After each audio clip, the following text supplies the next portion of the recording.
Hi, everyone. Thanks for joining our Prepare4VC presentation on remote work today. And yeah, excited to have all of you on here. So just for a bit of background, Prepare4VC is our consulting and startup advisory company. I'm working here with Chris, who will be your presenter today, and several other consultants who have a background across starting startups and ventures of their own, venture capital space, or just have been working growing and scaling other startup ventures. And we put teams together to help early stage companies grow and scale their businesses and also move along the pathway of fundraising. So we do a lot of work putting together pitch decks, business plans, creating the fundraising strategy for technology, healthcare, other industries. And we focus on just helping you get to that next level of your business and figuring out fundraising can be challenging, as well as like managing the day-to-day changing landscape of the startup environment. And we have our eyes on a variety of startups we're learning from every day that we can then take those lessons and apply it to all of the companies we work with. So really excited to have Chris on here as our featured presenter today. And yeah, he's going to talk about this presentation, Span the Chasm of a Remote Workforce Economy. We do have a chat feature through GoToWebinar here. If you have any questions throughout the presentation, we can jump in there and make sure all of your questions get answered. And yeah, we'll leave some additional time at the end as well. But yeah, Chris, excited to have you on board here.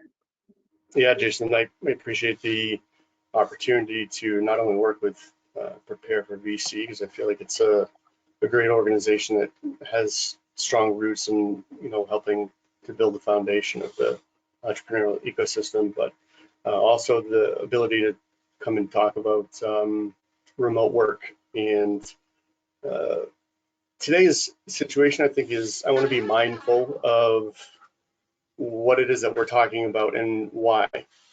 Remote work, I'm sure everyone knows, this isn't a new thing, but it wasn't widely adopted. And so with the current situation that's happening across the globe, today we're really looking to look at how we can capitalize and prosper with a remote workforce. And some people are dealing with the situation in a very different manner. There are a lot of things that are going on. And so I want to be mindful of the fact that, we're all grateful and have the ability to use this as a positive stepping stone forward, and some people are affected otherwise.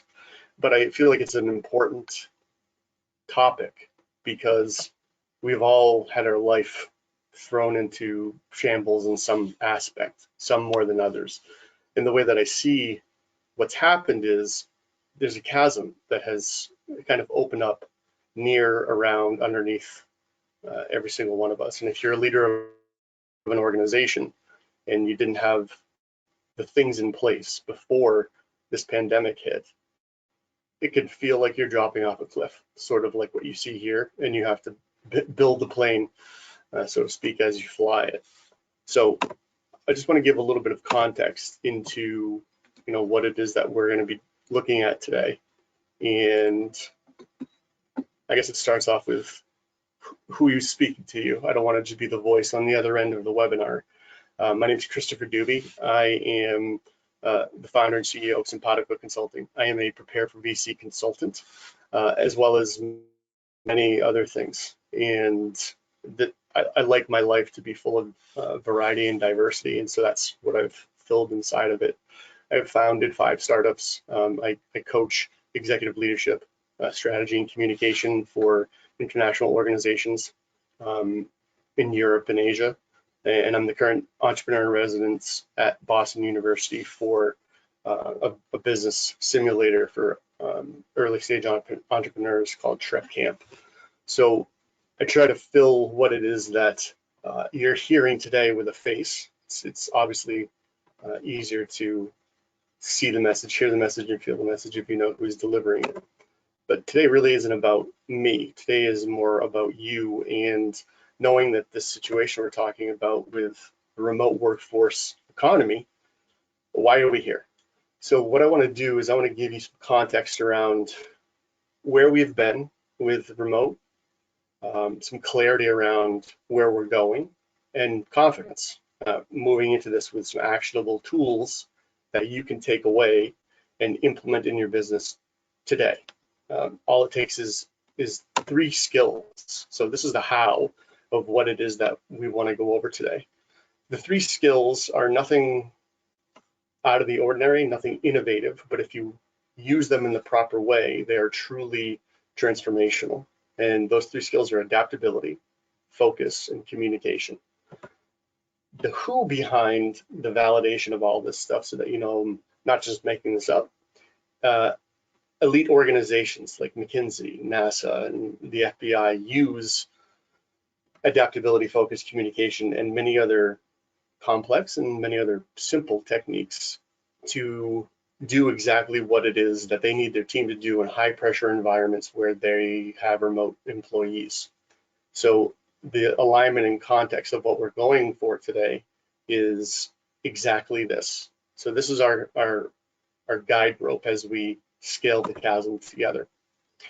So the context of where we are, we're living today in a very different era than ever before. And I think with the state of the world the way it is, that statement is kind of an understatement. But if you look all the way back to the 70s, most of the professional world and even the personal world was trying to access data. Into the 80s, where then we were trying to access the technology that we could process more data. Then we wanted all that tech to be connected in the 90s. And then we wanted to access the experience of other people, our neighbors, our colleagues, our competitors. That was the 2000s. Today, we've moved into what I call the age of human connectivity, or the era of human connectivity. It is all the previously explained mapped into one era, one state of being, and it has the human element attached to it. It's as you're accessing the data and using the tech through connected devices to get an experience, how you're able to preserve the human aspect of that in a world that is seemingly adopting tech at a faster rate than we've ever adapted to or adopted anything in our lives. If you look back to the Industrial Revolution and the use of cars, and then the use of industrial machines, and then the introduction and use of robotics, all of that together, we're seeing an increased rate of adoption around technology and how we can do more, faster, better, and more frequently. So what this brings us to is where we are today. Business as usual is going virtual, and in most cases, that's mandatory. And I feel like this is the apex of what we're going to be talking about today. Virtual and remote workforces were not anything new, but we were forced into this mandatory remote workforce economy. And in some instances, if you were a leader of an organization and you were thinking, feeling, starting to adopt, and you didn't have all of your eggs in the basket, you could have found yourself in a position that was something you didn't want to find yourself into. But the reality of the remote workforce economy is that's where we are, and that's where we have been for years. Virtual is becoming normal. On top of that, the way that we work when we're doing this new way or newly adopted way of delivering products and services to our customer segments, there are a lot of 100% remote companies that are working around work cycles, high-speed project-based work streams, and their ability to produce at a high level and keep overhead costs low is unfathomable. Their performance is based and reliant highly on tech. And when I talk about these companies, I'm talking about companies like Buffer and Doist or Todoist. These companies are 100% remote workforces with leadership that is 100% remote, and their ability to produce a premium product, a premium service with a premium workforce is unrivaled. That's what it is that we're trying to go for today, with just a few 2mm adjustments. So where we should start is by looking at a day in the life of us. People all around the world, ages 25 to 50 years old, on average, are having 22 physical interactions a day, up until what we're up against now, where we have health issues and a global pandemic. So this puts strain on how we work if we are not used to working remotely. I'm 100% positive, though I don't know the actual numbers, that people in this day and age right now where we sit are not having 22 physical interactions per day when they're out and about. On average, we hear about 25,000 words a day from other people. And the surprising thing is we're only aware of about 10% of the communication signals. With all of that interaction and all those words that are coming in and going out, we're really only aware of about 10% of our communication skills that we're giving up to other people when we're face to face. So what that looks like is what people are picking up on when you're speaking or when they're around you. Most of it, over half of it, is nonverbal.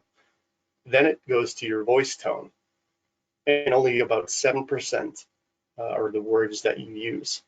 So if I want to give myself a little bit of confidence, most of the words that you're listening to right now are not the thing that you're focusing on. Though you can't see me, it's mostly voice tone and content. So what does that mean for a leader of a business organization? Well, they're a little bit different. 6 out of every 10 of their interactions per day are face-to-face. So if you were one of these leaders and you were having 60% of your meetings face-to-face and then are forced into a situation where we have mandatory remote workforce and the state and structure and framework of your business has to change, that could be a huge jolt. It could be a huge jolt to you. And if it's affecting you at that level, think of your workforce and how it's affecting them. An average CEO of a company with less than 100 employees uses about, on the high end, 47,000 words a day. That's almost twice as much as the average person because of all the communication that needs to happen. Organizations with less than 100 people spend 17 hours per week going over communication that needs clarity, which leads to about $525,000 spent or lost because of miscommunication. So this is where I want to pause for a moment and just kind of absorb all the stuff that we've talked about so far. Clearly, leaders in this day and age in business are face-to-face. They're talking a lot, and most of that communication is taking hours afterwards in order to revisit what it is that's really being said. And this is when we're face-to-face. So what I want you to think about now is what happens now that we can't be face-to-face? What are the implications now of not being able to walk into someone's office and get it fixed now? What do you have to do? What do you have to learn? How do you need to move forward in order to remove these risks from your organization? Because the remote workforce economy as it stands now with this global pandemic, it's not going away anytime soon. And this is a pivotal transformation moment for a lot of leaders. So what I'd like you to do is just, if you can think about, offer, or give an example of how this could apply to you in your life, whether you share it in the chat or it's something that you just write down for yourself. Think about what's the one thing that you've seen here so far that directly relates to you, but is the easiest to pivot on. It's the easiest to change your trajectory for the best outcome for your people and your organization. And if you can hold on to that as we go forward, that could be your one big takeaway from all of the stuff that we talk about here today. Yeah, just wanted to jump in for a second. No, it was a great point. Yeah, again, if anybody are going off of that, yeah, if you do want to put any thoughts in the chat, any questions you guys have from the presentation so far, feel free to do that, and I can ask it to Chris here. But yeah, you know, it's also very interesting time, like especially going off of that topic you just said. You know, this current situation's going to end, but you know, the main thing is like now all these companies, regardless of whether or not they were remote before, are set up for remote work. So I think, yeah, that's an interesting, you know, it'll definitely be interesting to see like how that plays out, and you know how, I mean, there's a variety of, you know, companies that were already completely remote, some that offer, you know, some remote work for their employees, and now ones that have, you know, sort of had to transition throughout this coronavirus pandemic. And yeah, definitely excited to see what you, or not excited about the pandemic, but excited to see what you're going to share with us on, you know, how we can navigate the current situation. Sure.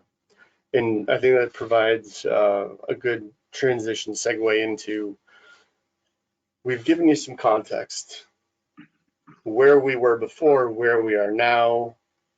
So you're probably asking yourself, well, what is the chasm? What is the problem that you will most definitely run up against, even if you were prepared before? Okay. So take into consideration, some companies were prepared and had remote workers and have a framework in order to move into and scale up quick. Let's say you were that type of organization. That's great. That's admirable, and it's something that makes you innovative. You're ahead of the curve. But at the end of the day, the things that are at play in the current workforce economy, with health issues, with, in some cases, in some countries that I have colleagues that are working in right now, they can't leave their home office. They can't leave their houses. They have their inside. If you put yourself in that place for one moment, what is that like? What does that do to your work ethic? What does that do to your mindset? What does that do to you physically? Even if you're not ill, even if you're 100% healthy and you're abiding by all the things that your government, your organization, and your family are asking you, the best possible outcome when all this blows over. On you and your team, your workforce, having to live under those mandated adjustments to their everyday life, to how they work, where they work, and what comes out of it. What I'm essentially asking is, what is the chasm? What are we dealing with? And this is the chasm here. You're looking at it. Certainty, safety, significance, connection, contribution, purpose. These 6 things are the chasm. They are levels, obstacles, challenges, and levers for you to quickly move your team up and into prosper, or down and into struggling, if they're done correctly or if they're not. So the advantage that you have today in seeing this, these 6 things are how the human brain works. These are 6 needs that every person on the planet needs to have some part of in order to grow, prosper, and progress through their life, through their relationships, through their work.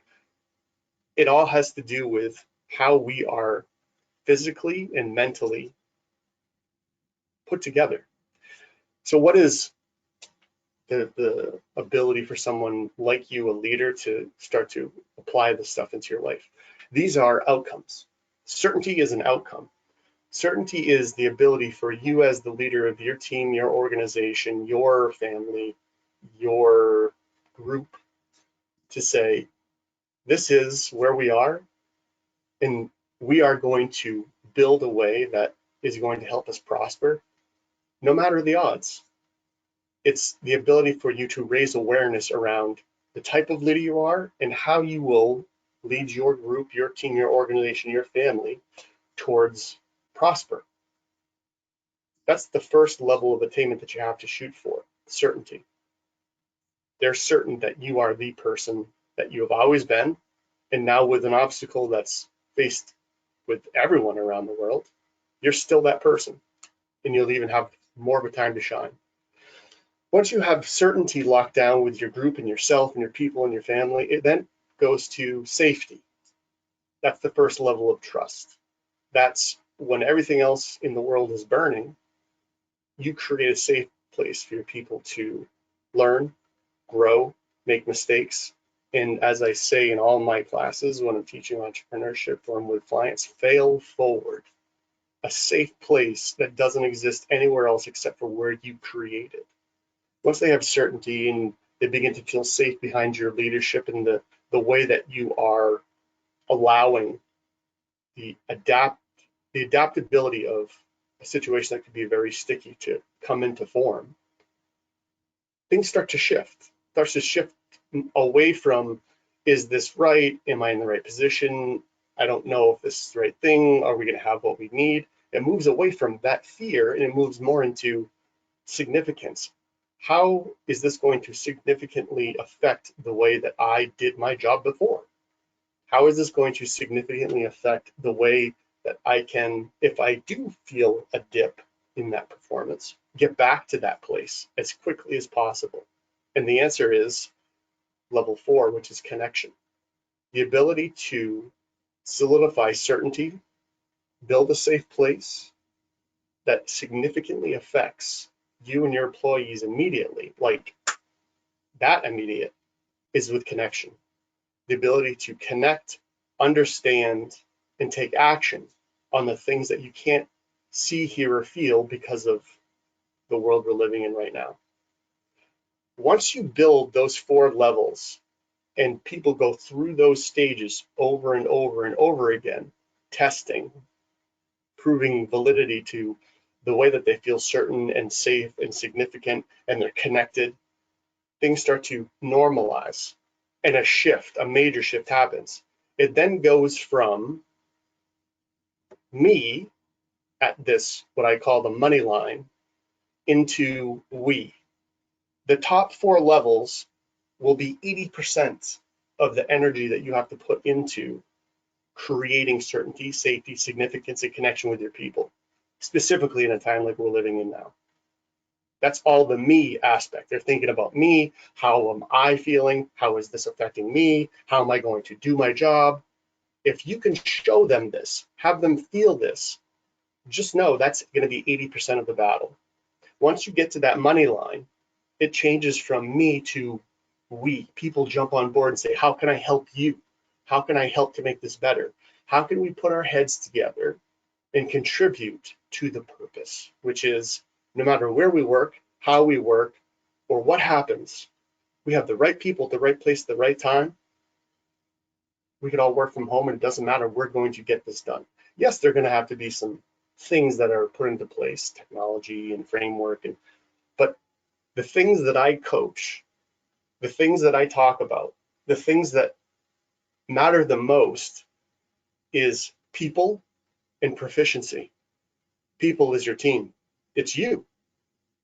It has all to do with the stuff at the top, all the way into contribution. And then the tech part, that is just a framework for you to amplify what it is that's already happening in the team.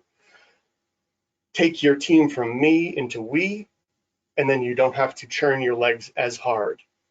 This is the chasm that we all face, whether it opened up underneath you suddenly or it opened up right next to you. This is what every single person in every single organization, whether they're a leader or they're a person on the front line, is dealing with right now. How do I know that this is going to be okay? I don't really feel like things are going well. It's significantly affecting my mindset. I need to connect with my people. And once that happens more frequently, and we'll go over this as we move on, I'll show you the examples of show you and share with you techniques in order to make this happen. Once that connection happens and they understand when, why, and with who those things are happening, that shift goes from me to we. The next thing, in order to make this shift happen, I talked about when we opened up in the intro, 3 skills, critical skills that will allow all of this to take place. And the first skill is adaptability. So what is adaptability? Adaptability is nothing more than understanding, taking that understanding, taking action to connect, and then using that connection to get better every day. Adaptability is understanding, connection, and proficiency. So the way this breaks down with a remote leader and the skills that they need to possess, we are no longer in a one-dimensional, straight-ahead trajectory. There are no charts and graphs for that. We are living in a 360-degree 3D world. So the way that I look at the skills that the leadership team or a leader needs to have is in 360 degrees. The first skill, 270 degrees of communication. You may be asking yourself, that doesn't make sense. What are you saying right now? Well, 270 degrees of communication means communication in every way, 8 out of 10 times the way that it needs to happen, whether that's having to do with who your people are and how they communicate best. Maybe some people it's through voice chat. Other people it's through video chat. Others through text messages on technology like Slack or WhatsApp. And then others it's still email. But the most important thing is 270 degrees of communication covers all of those things simultaneously. It's multi-channel communication into an omni-channel mindset or one-channel mindset. You have to know how to communicate, when to communicate, and how the other person on the other end on your team prefers to communicate so that you can start to build your second skill, which is adaptability. Adaptability, as we said, is the understanding that needs to take place about who your team is and how they work best, when they work best, the ability to connect with them, and then the ability to take those things and get better every single day, no matter what the odds are, whether you're face-to-face or you're using technology to do that. You need 240 degrees of adaptability, meaning you have a certain focus, but you have to be able to adapt on everything that is outside the blinders of your focus, which leads to our third skill, which is focus, 190 degrees of focus. You probably can't focus on everything that's behind you. You usually focus on most everything that's in front of you. So focus on that and then hire the people that will be adaptable enough to focus on all the other stuff that is outside of your periphery. 190 degrees of focus, 240 degrees of adaptability, 270 degrees of communication leads to what remote leadership skill takes in a 360-degree world. So let's start to unpack what all this means. Understanding is adaptability. If adaptability is one of the 3 critical skills in order to create certainty, safety, significance, connection, contribution, and purpose in your remote workforce during this time, this economy that we're in, your first skill is adaptability. In order to be adaptable, you need to understand who your people are. Not just who they are, but how they are, when they, and what they are. This is from Rescue Time blog in an article that was put out at the end of 2019, the state of work-life balance. This slide does not do the data that was combed through any justice. Rescue Time blog worked through 185 million work hours to come up with this median time stamp by job type across the world. So these are averages of 185 million work time hours being assessed for when certain job types do their role. This is critically important to you if you're a leader and you're trying to understand how people aren't going into an office where you see them anymore. How do they work? When do they work?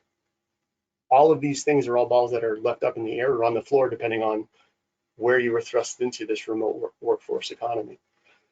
Support usually is first on the job. They are in around 8:30 a.m., followed by executives. And then you move through software development is around 9:20-ish, and arts and design come closer to 10 a.m.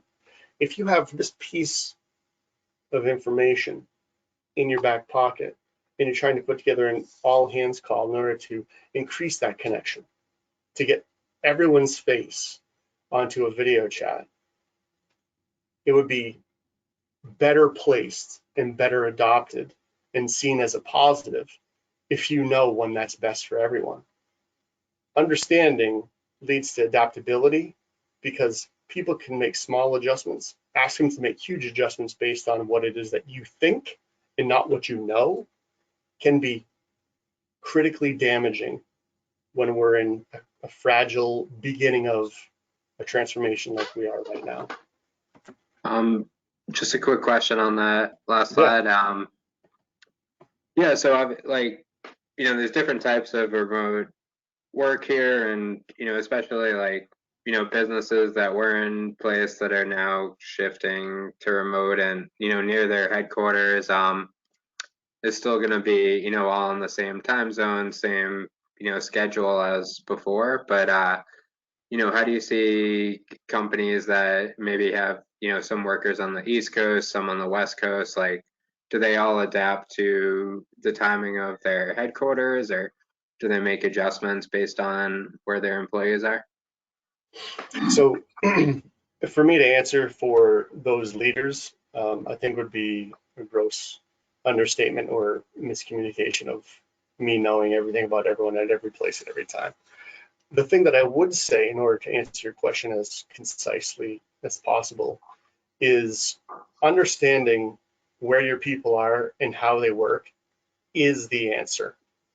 The Right. decision and the action you take in order to foster the most engagement and the best outcome for everyone. Maybe that means you have 2 all hands calls for your East Coast and your West Coast because of that time difference, or your Asia group and your North America group, if that is the case. The most important aspect of this is, with everything else that's going on, few leaders know truly when a lot of these job types, these roles, these critical roles that need to continue to do and put out the performance that they were completing and doing before we were forced into this situation with remote. They don't have these things in their back pocket. So that is number one, the first thing you need to do. And then you have a leadership team, whether it's a small one or a large one, that will help you dictate the logistics or the tactics of getting those people together.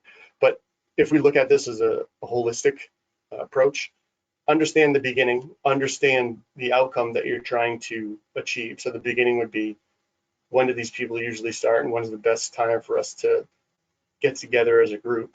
And then the outcome is a positive, connected team with smiling faces that everyone can see that we are still part of this together.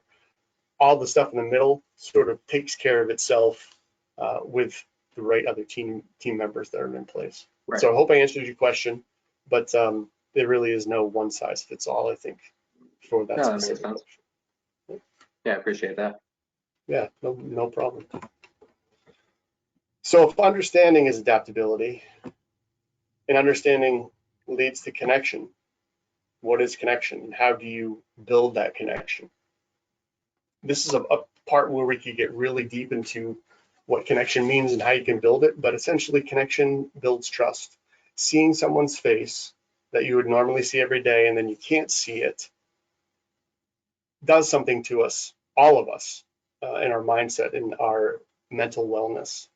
So after going through and looking at companies like Buffer and Stripe and their 100% remote workforces, I took some of the stuff that they said, which is everyone feels more connected, and our productivity continues to be around the 90 to 95% level, even though we're 100% workforce.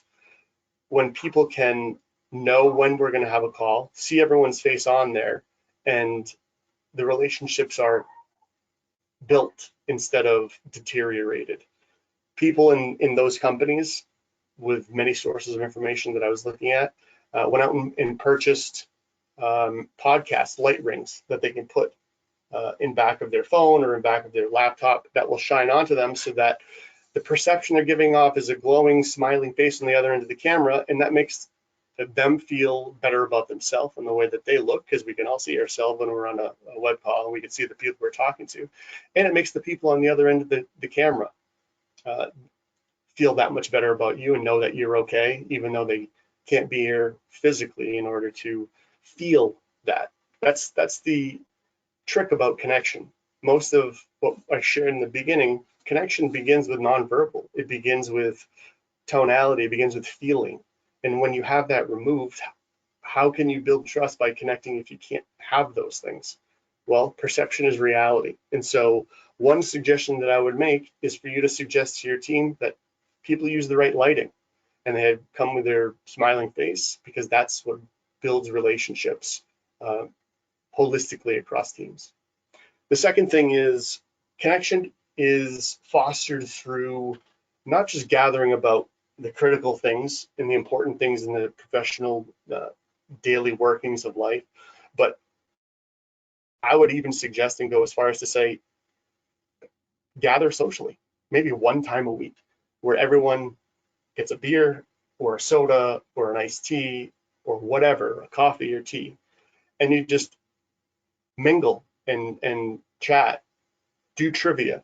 My brother and my father have a manufacturing business that had to shut down, most like the other businesses around the world, and they've taken their team and they do once a week a company-wide trivia over video conferencing software, and it's been hugely important to the morale of the team for everyone to get on for 45 minutes to an hour and just chat and do something social with each other in a time where we can't have those social gatherings and connections face to face. And lastly, with connection, when you're doing things like social gatherings and professional gatherings and we're seeing faces, and video is so important because it builds relationships, which builds trust. Make sure you're recording some of these things and you can reference back. There's no stronger ability to bring a point of reference of progress in how the team has evolved than at some point in the future pulling up in all hands meeting when your company has grown from 5 and you've grown to 500, and you play a recording back when there was only 5 of you going through the COVID-19 pandemic to motivate and inspire the new people on your team, to show them how resilient you've been. That piece of connection cannot be purchased, but it is a true indicator of what the foundational pillars of a company and a team are made of.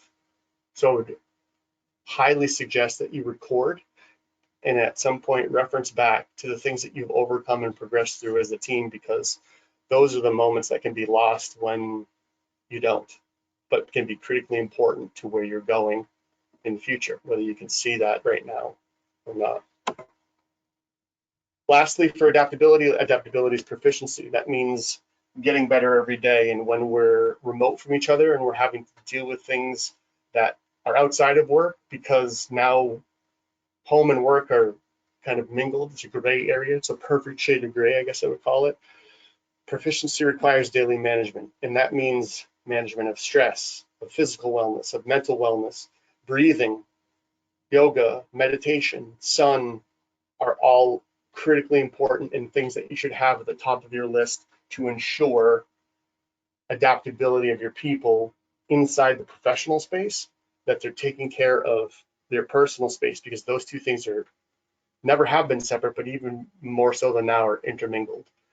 The reason behind that, 1 and 2 remote workers struggle with wellness, physical wellness, mental wellness, because those lines are blurred and there's no direction and trajectory set by the leadership team.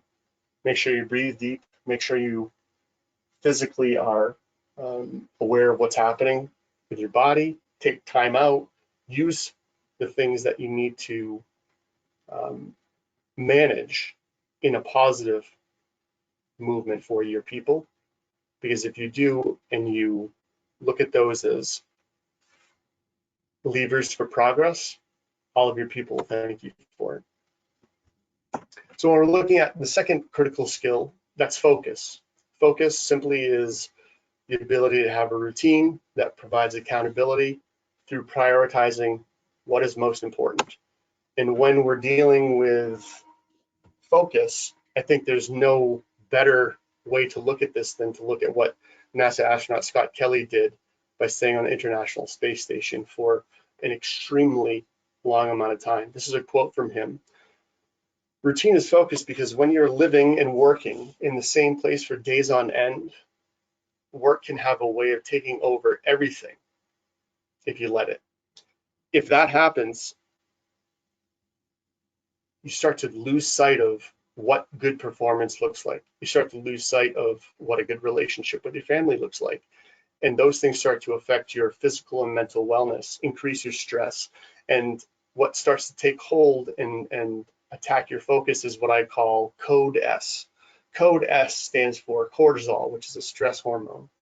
Oxytocin is a love or happiness chemical. That's what you want to bring in by having a routine, which leads to dopamine, which is a chemical that is released when you do something well and you do it well consistently. Endorphins are then released, which is the E. Endorphins tell you when you've done a good job and continue to have you push forward even though there's pain involved, which then increases your level of serotonin. Serotonin is what I would call the good shepherd chemical that allows you to pivot, dictate, and perform consistently because you've adopted your roadmap, your routine.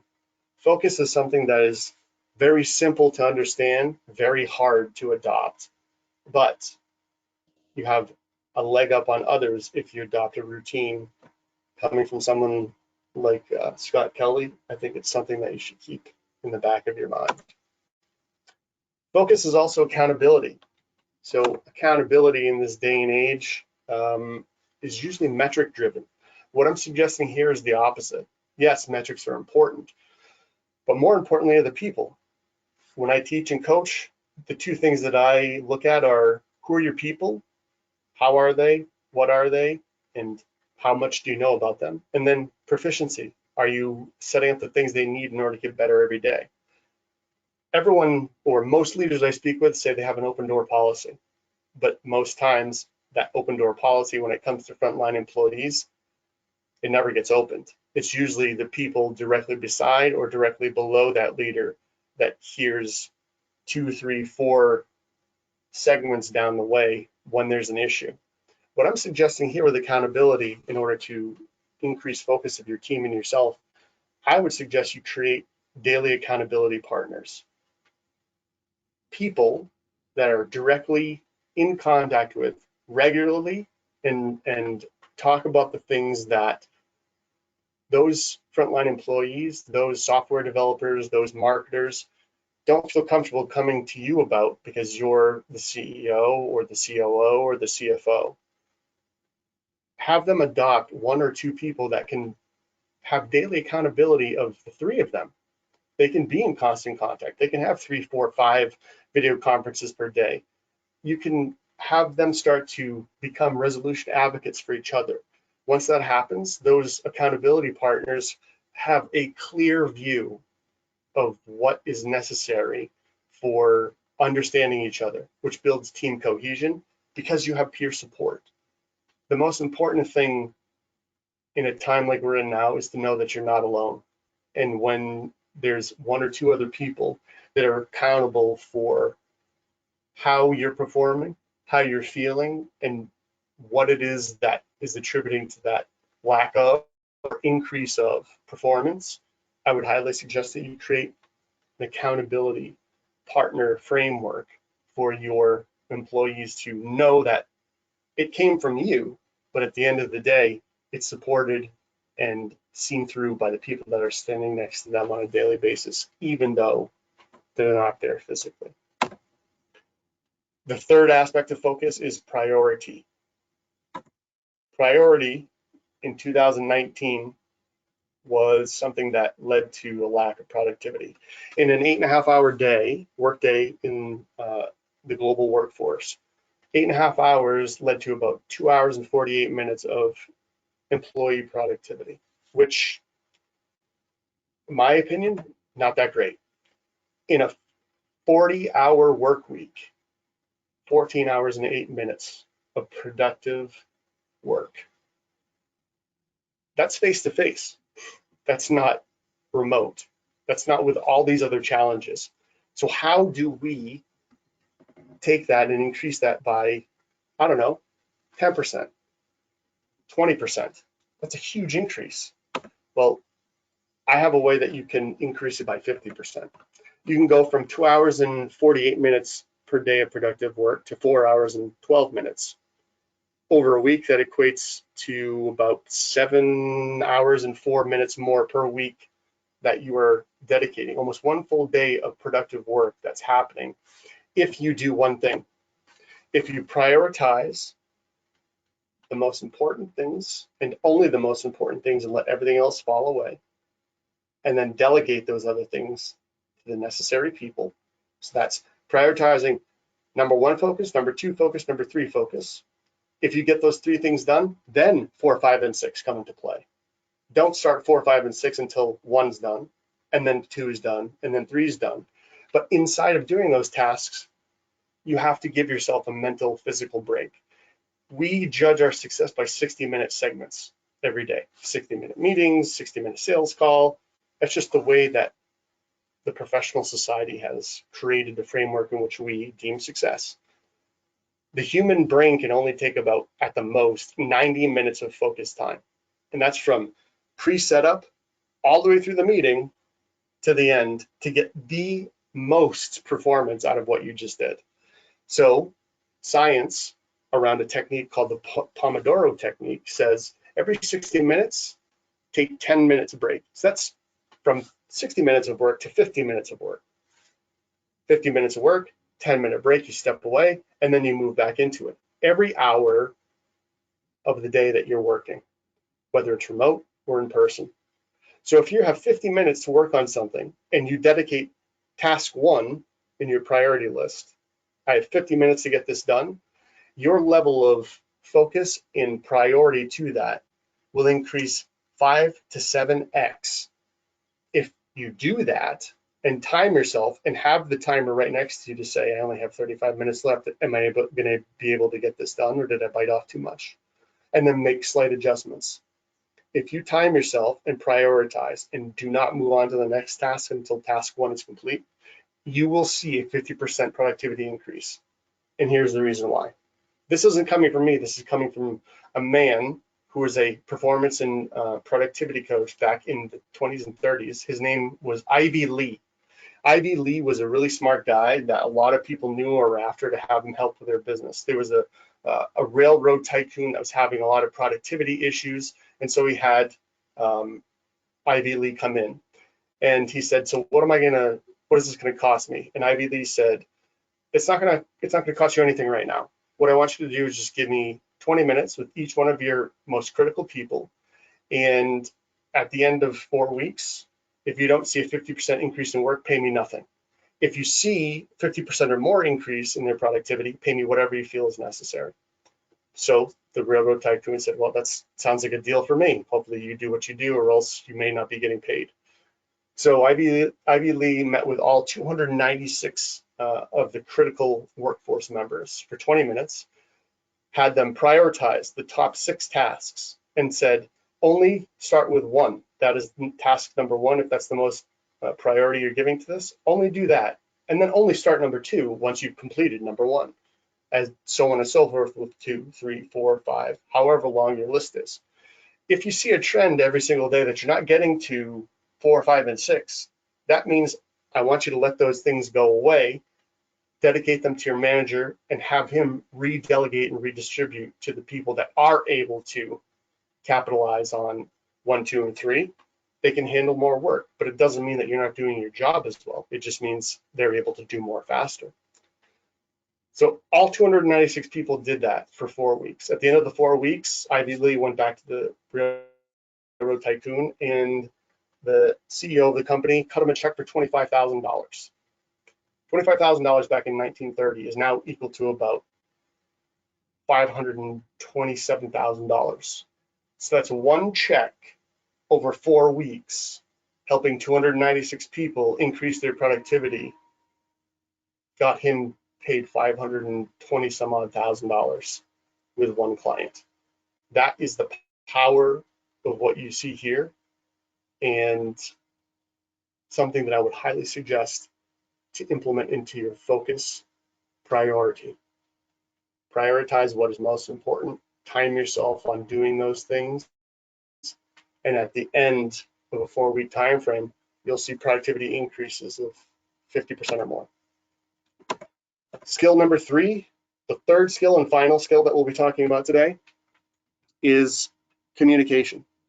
Communication is simply awareness around a process and a technique to make sure that what is being communicated, specifically when we're used to face-to-face, and now we have to do remote using technology, how your awareness and the process you use to do these types of communications gets the results that you want. So there's no better way to showcase this than to share 3 elite organizations and how they use communication through a process and technique in order to get to the bottom line. So we'll start with McKinsey & Company. McKinsey uses what's called the PIP technique. PIP stands for Purpose, Importance, and Preview. You want to state right up front the purpose of the communication and or presentation. I did that with you today because this is a technique that I use whatever, wherever, and with whoever I'm speaking. For someone to know the purpose of why they're here allows for them to listen closer, for their brain to be primed in order to take in information and know that the importance of the implications and possible outcomes will affect them negatively or positively. The preview of the topics and the critical takeaways and the examples that are given lead to validation. So you've gone from the beginning of the circle to the middle of the circle to the end of the circle with the PIP technique, covering the purpose, importance, and preview of what is to come and how that will directly relate back to them, not you as the communicator or the presenter. NASA, with their space missions, has team dynamic techniques that allow for their space missions to come in from back in the mid-80s at around a 72% performance level, around now 96 to 98% positive performance. The way that they do this is they use intensive communication. So what does that mean? That means the communication is focused, frequent, and every participant is mindful of what they're saying and how they're saying it. Remember, nonverbal in what we communicate is the most picked up on. But if one person's in space and the other person's back on the ground, how do you relay the nonverbal nature of what you're dealing with? Well, you do that with synergistic agreement. You do that with your tonality. You do that with your cadence. You do that with your facial expressions. Intensive communication means how often and how focused you are on what it is that you're trying to achieve, gaining synergistic agreement, which all that means is when someone recommends something to you, a teammate, a colleague, or your significant other, how do you build synergy between you by making an agreement and not breaking down what they've said and analyzing it, but building off of it? If you think about communication as you're building a structure, they've started to lay the foundation. Don't kick it out of the way or break it. Build off of it. Put your block, your material, your communication on top of it. They will intrinsically feel more indebted and more connected, and synergy will be created because when you have synergy, you have positive effect. Positive effect in NASA space missions, those astronauts utilize 75% more positive word associations than the average everyday human being. All that means is that when they're building off of what their teammates suggest and recommend, because they have total focus on this communication and they're replying back and communicating that they understand, the things that they're using, the words that they're using are selected to get glass half full understanding, never glass half empty, because it's much easier in the vacuum of space for things to go wrong and for it to be terrible than it is for it to be happy and bright sunny days. So utilize 75 to 80% more positive word associations. It will help your team specifically in a remote situation, move towards the prosper side of performance and stay away from the deterioration side of the performance. Last but not least, the FBI. FBI hostage negotiator Chris Voss is someone that I have taken courses and gone to seminars. He talks about the 3 types of voice communication that directly deal with 3 types of people that are walking around in everyday life: assertive people, accommodating people, and people who analyze. So the 3 types of voice you want to use are assertive, accommodating, and analyzing. This leads back to understanding who your people are, how they work, and how they respond. All these little 2mm shifts will add up to you allowing your team to amplify and build off of the momentum and progress that you can gain inside of this time, where more organizations or some of your competitors will be deteriorating because they don't adopt these things. So what does an assertive voice sound like? Well, it's very dry, straightforward, and always, 100% of the time, if you're going to be delivering assertive voice, usually it's disagreeing. You start off with "I'm sorry," because that preps the brain, it primes the brain for what comes after it. "I'm sorry, I'm going to be 5 minutes late to that meeting," instead of "I'm going to be late to that meeting, I'm sorry." One way of saying it dictates and gets a very different response out of the person you're communicating with when you say, "I'm sorry, but I'm going to be 5 minutes late to that meeting." The response in that case, in most cases, would be, "Well, I'm glad. I thought you were going to say you weren't going to be there." You're getting that type of response as opposed to, "What do you mean you're going to be late?" An accommodating voice communication, happy, sarcastic. If you start off with something that's lighthearted and get people to laugh, science says that there's a 31% IQ increase in the audience members that got the joke and laughed at it. That's a way to make people smarter instantly, in what I call how to be brilliant in a moment's notice. Bring humor and make people laugh. That will automatically get everyone at an amplified level. If you have analyzing people, those people are slow, low, and methodical. They're the late night DJ. That's how you have to communicate with them. Understanding who you have, how they want to be communicated with, and what can come out of it when you look at and validate these 3 elite organizations and the way that they do things, I think lends credence to everything that we've covered here today. And at the end of this, I'm not only honored to be here sharing this stuff with you, but I also want to take this a step further and say, if you enjoyed the content here and there are some things that you can take out of it, some notes, you have questions, you want to talk to Jason or myself about this personally, or you just want to become a little bit more connected with us in this time, visit us on Prepare4VC.com. You can connect with me personally on LinkedIn, and I truly, sincerely hope all of you and your families and your organizations and team members across the world are safe as we stay together in this fight for transformation and to come out on the prosper side of the scale. That's what I truly hope for everyone. And I thank you for having me be here today and share this with you. Yeah, that was an amazing presentation. I know I learned a lot, and really appreciate you diving into all those aspects, and definitely makes sense. I mean, yeah, I like the way you went about this, and it makes sense to turn to people like yeah, especially some of those examples at the end.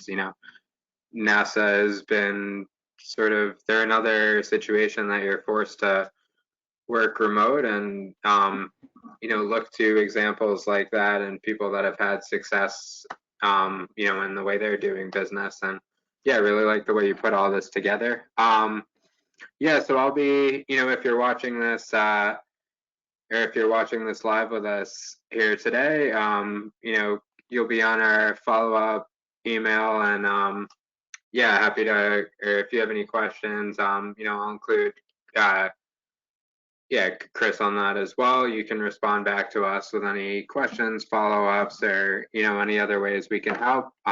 If you're watching the recording of this, definitely check out our website and feel free to shoot us a message.